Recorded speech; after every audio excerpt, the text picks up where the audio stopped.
And now, it's time for another Dice Tower review with Tom Vasel.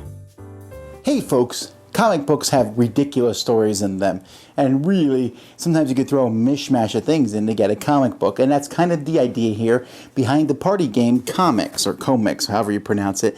This is a game where you're going to create your own comic book page and tell stories to other players. Now, there are many different storytelling games out there, but this one differentiates itself for two reasons. One, it has the comic book flavor theme, but secondly, it has a very unique scoring mechanism. Let me show you.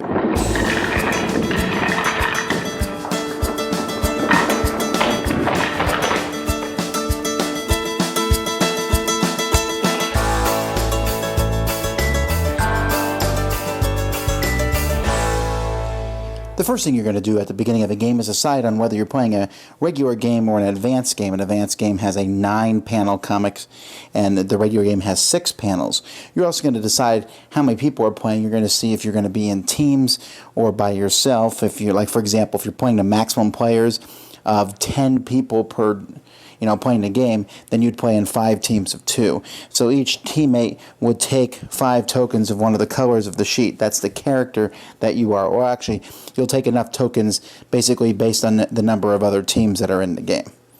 Then everyone's going to get 12 cards, and these cards, as you notice, are double-sided cards, 4, 5, 6, 7, 8, 9, 10, 11, 12. You'll take these cards, and then you'll pick a topic. This topic is the topic for everybody's story. So everybody can agree on some title. The rule book actually comes with a long list of titles. So we'll pick Winter is Coming. Okay, so Winter is Coming. And then everyone is going to simultaneously work and start building some sort of story with the cards in their hand. So maybe I put that one down, and that one, and that one, and that one, and that one. Okay, so each person is going to put down their stories. As soon as someone is finished, anyone is finished with their story, they start the timer, and that's how long each other player has to go. Anyone who doesn't finish by the time the timer runs out is going to take slow tokens for each space they didn't fill, and they have to randomly put a card in those spaces. Now, these slow tokens aren't the end of the world, but at the end of the game, if there's a tie, these will help break the tie, whoever has a fewer of those. Then each player is going to tell the story of their cards. So I might say, a long time ago, a seer saw in a vision that this dreadful winter with horrible creatures was going to come. So humanity got together. First, they tried a robots to build and stop, but those robots turned bad and began to fight the humans themselves. But one day, there was the promise of the chosen one, the one who would come. That one was born, and one day, a secret man brought him the gift, the ring of power. He went to a mentor who helped him figure out where the enemies were, and he went and fought them and defeated them, where they then became slaves and worked in all the hospitals, helping people cure patients with their cold powers. Now, dumb story or good story, it's the story I made up. Each player then is going to look at their scoring tokens. Now, you have these tokens that your character matches. This token here with the gears on it, you're going to give that to the person who has the best composed story. It flows smoothly. It's just a good story. The light bulb you're going to give to the person who has the most original story. And the heart goes to the person with the most exciting story. And then this goes to the person who has, well, whatever, some kind of lame story. And you might have 2 of those depending on how many players or teams. So you're going to put one of those tokens on each one, including your own.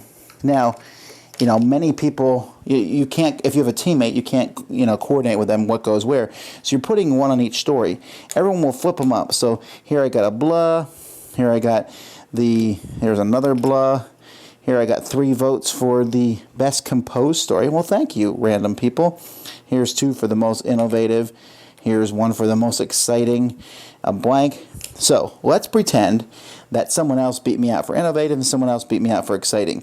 These tokens would go away. So do the blank ones. So the ones that are left, I get 1 point for each of those. However, each player who put one on mine also gets 2 points for putting one on yours. So what this does is this scoring system basically rewards you for playing the right one. So if you say, well, they had an exciting story, but I'm not playing one on them, well, they still might get the most exciting story, and you just robbed yourself of 2 points. So again, you'll remove all the ones where you don't win a majority of. You get 1 point for each of those, and each player who played one of those will get 2 points. That's basically the game. The game comes with a scoring box where you'll keep track with little tokens matching each player to show how many points that you have. You will redraw cards, and you will start again, and you're going to play a certain number of rounds. After the last round, whoever has the most points is the winner. Before we go to the end of this review, I thought I would just show you some of the examples of artwork that's in the game. Remember, there's a big pile of cards in this game, and every card is double-sided. And, it's up to you how you use them, but the artwork has a very strong comic book flavor and uses a lot of different things that you might find or actions that would fit into a comic book story. And so, there you go. Basically, that's just a little bit of what the art looks like. Here's the deal. Before we get into anything else, I have to talk about the scoring thing because it is honestly brilliant. In any kind of scoring system where people are the judges, there's always the possibility that someone will attempt to game the system. Somebody will be like, well, I don't want that person to win, so I'm going to throw a negative vote. In this game, if you vote poorly, let's say, I'm not going to say that was an exciting story, but I'm not going to help them out, you hurt yourself more than you hurt them. And that works so brilliantly. People vote honestly, even on their own stories. You'd be like, I'm just going to vote for myself with this one. Do you really think you told the most exciting story? Because if you're not sure, you better not do it. Now, I do and also enjoy the game has multiple things, the most original, the most exciting, the best flowing story, so that you will probably get one of those or have some people vote for those on yours. Because the tokens, you can only give one to each player, so that spreads it out. And I'm telling you, this is one of the best mechanisms I've ever seen in a party game. So that's going to kind of push me towards liking the game, right? Well, I do like the game, but I have to admit that that's a big chunk of it. The other one is the theme. I love the artwork. I love the cards. They did such a great mix, and I can sit there and tell all sorts of fun stories. I almost always play with the 9-panel page because that makes more sense. There's just more story to tell. The timer is a good thing because it's not a time game. People aren't, basically everyone has the same amount of time, but once someone flips the timer, then you just go. And again, the game's like, don't put cards down randomly, but you really can put cards down randomly as long as you can tell a story. And that's where we come back to where the game is good, not great, because the game does depend on people telling good stories. And I love telling good stories, and I know many people who have fun telling these stories and getting into it, but that's not going to work for everybody. And some people are going to struggle a little bit because sometimes you got to take the cards and use an abstract or part of the card, or, you have to have some sort of quick imagination. Not everyone has that, and so some people might struggle with that aspect of the game, and this game would not work in every situation. But when you get some imaginative, creative people together, this game can be really fun. And not only is it really fun, but there's an actual really interesting game behind this. This is a party game that hasn't really got a lot of buzz, and that's unfortunate because it really should. It brings something new to a tired genre. The storytelling genre is a genre that I often come down really hard on in games because I feel like they don't give enough cards, or it's just basically tell a story. This one has solid scoring mechanisms. It has tons of cards. I mean, there is a lot of these cards in the game. I'm not even sure how many there are. I think there's a couple hundred cards here, 150 cards times 2, 300 cards, and they did a great job. I mean, this is really good artwork.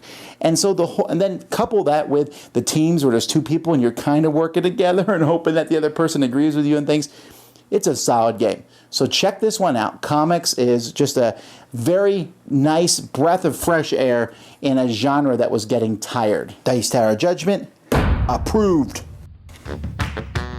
Thanks so much for watching the Dice Tower videos. Find more great videos and reviews, as well as our top-rated audio podcast at Dicetower.com. You can also find other great shows at Dicetowernetwork.com. I'm Eric Summerer, and you've been watching The Dice Tower. The Dice Tower is sponsored by Cool Stuff Inc., where you can find great games for great prices. Cool stuff in stock. Check them out at CoolStuffInc.com. Shut the door!